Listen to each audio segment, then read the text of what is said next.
So, hello, good afternoon sa lahat ng mga viewers pa rin natin dyan. So, nandito tayo ngayon sa Crayfish Pond. So, update lang tayo. Medyo, ayun, matagal-tagal din tayo hindi nakapag-upload. So, titingnan natin yung ating update dito sa Crayfish Pond kasi napansin natin marami ng mga gumagapang-gapang sa gilid ng mga krillings. So, kagaya nito, ayan. Ayun o. Ayan o, meron na ditong ano yung baby. So, ayan o. So, ibig sabihin, meron na tayong mga krillings na napisa. So, hindi na natin napansin. So, ayan o. Kung mapapansin nyo, marami na rin eh. Marami na rin nasa mga gilid-gilid. Ayan o. Ayan pa yung isa o. Ayan pa isa. Then marami. Pag nandun ako sa taas ng bahay, kitang-kita ko kasi sila eh. Ayan o, mga nasa gilid sila ng pond. Ayan o. So itong isang to, medyo matapang-tapang tong isang to eh. Umulutang eh, no? So yun. So na pabayaan natin kasing i-monitor to. Pero nagpisa pa rin ng mga krillings na maliliit eh, no? So, marami kong nakikita, mga 20 plus yung mga pagapang-gapang din, marami rin doon sa ilalim. Siguro hindi lang natin nakikita, parang ano talaga, yun o, sobrang dami rin siguro talaga ng mga napisa. So, siguro pwede na rin talaga ditong i-breed, colony breeding. So, yan o, nanguhuli siya ng mga ano eh. Nanguhuli siya ng mga nilagay nating feeds. So yun nga, nag-worry kasi tayo nung nakaraan dahil marami tayong nilagay dito na guppies na medyo breeder. Eh malamang kinakain yung mga maliliit natin na krillings na napisa mula dun sa mga breeder natin. Pero siguro kahit na nakain yung iba, dami pa rin nakasurvive. So kagaya nito. So dami rin eh, nasa gilid-gilid. Ayan, ayan. Nakikita niya yan. Ayan o. So, pwede na rin pabayaan kung sabay-sabay namang nanganak yung mga breeder natin. Ayan, may mga nakaka-survive na mga ano, ng mga krillings kagaya nito. So, yun. Siguro, i-monitor natin. Mas lalo pa silang dadami. Kung ilang batch yung mga naging breeder dito sa ating mga inilipat dito sa concrete pond. So,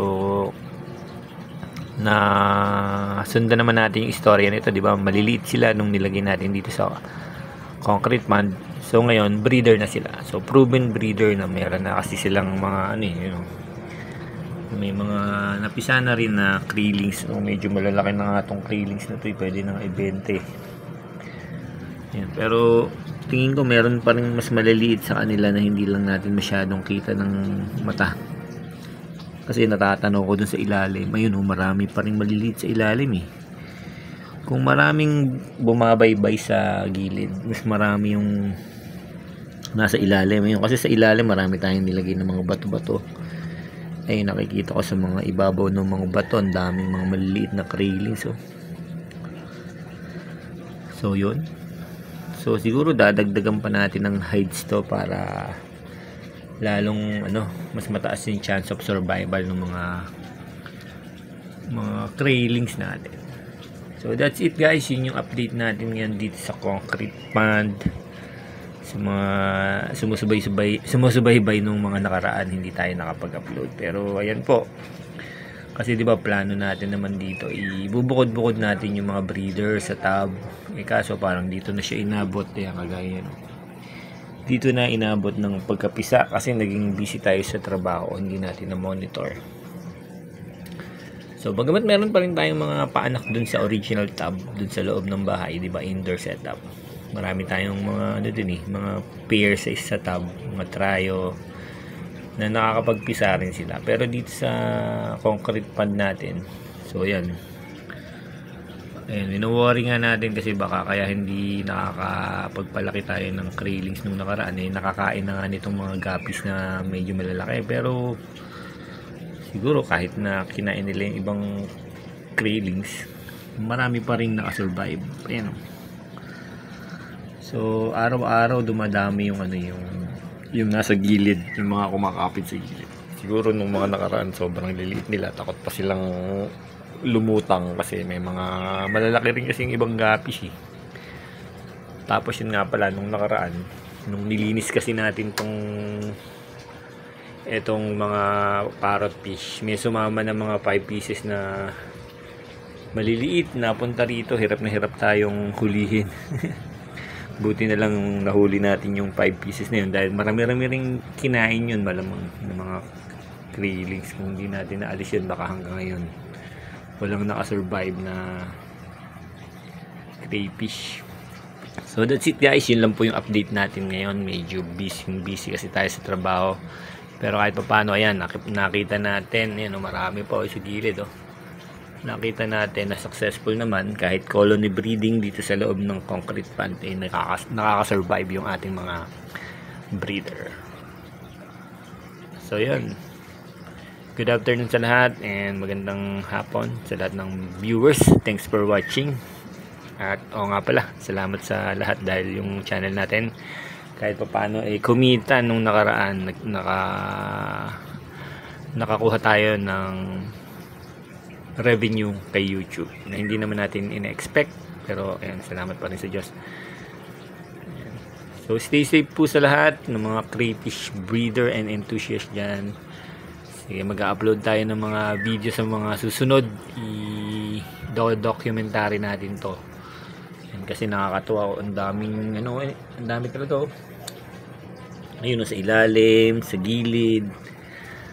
Parang lumabas na yung ilang batch ng mga paanak natin dito sa pond. So titingnan natin, baka magsiksikan kasi masyado pag lumaki sila. So baka mag-dispose na rin tayo ng ilang crayfish itong mga susunod na araw. Kagaya ng mga nakaraan, di ba, nakapagbenta rin tayo ng ilang piraso. So ngayon, meron tayong mga maliliit na pwedeng i-dispose. Yan. So ganun lang yung setup, hindi tayo masyadong nagpalit ng tubig nitong mga nakaraan kasi nag-uulan. So meron lang tayong overflow dito. Ayan, yung overflow natin. Pag umuulan, diyan lang umaapaw yung tubig. So papunta dito sa mabagsak dito sa labas. Kaya laging malinaw yung tubig natin itong mga nakaraan kasi nag-uulan. So parang umaapaw lang yung pond. At nalilinis na rin siya automatically. So far, okay naman yung pan natin. Wala pa rin tagas hanggang ngayon. So that's it guys. And see you sa mga susunod na video natin. God bless.